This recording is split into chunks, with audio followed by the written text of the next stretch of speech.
Hepsini aynı.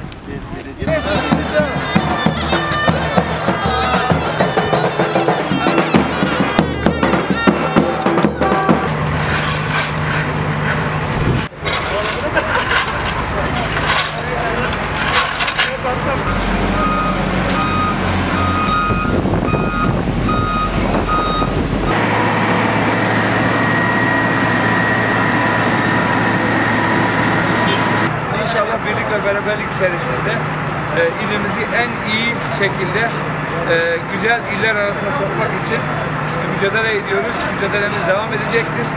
Yol çalışmamız dediğim gibi yıl sonuna kadar Ağrı'da asfaltlanmayan yol kalmayacak. Sokaklar ve site işleriyle dahil 3 koldan ekiplerimiz çalışıyor. Mahalle mahalle gidiyoruz. Herhangi bir mahalleden öbür mahalleye atlamıyoruz. Bir mahalleyi bitirip diğer mahalleye giriyoruz. Bir mahalleyi bitirip diğer mahalleye giriyoruz. Böyle bir hakkaniyet ölçüsü içerisinde bu işlerimizi yürüteceğiz. Sizlerle de beraber az önce yolları yürüdük. Hürriyet Mahallesi'ndeyiz. Hürriyet Mahallesi'nin hemen tamamına yakını bitirmek üzereler.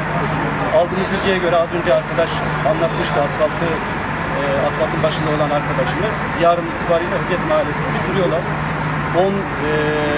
15 kilometre civarında bir hafta içerisinde bir asfalt çalışması Ağrı Hürriyet Mahallesi'nde yapılmış ve bitirilmiştir.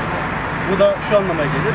Günlük muhtemelen 2 kilometre. Savcı Bey'in az önce bunu biraz daha ekipmanı güçlendirip araç gereçleri de biraz daha güçlendirip günde 3 kilometre yapmayı hedefliyor.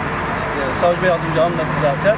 Yıl sonuna doğru giderken de inşallah Ağrı'da hiçbir caddemiz, hiçbir sokağımız asfaltsız kalmayacak.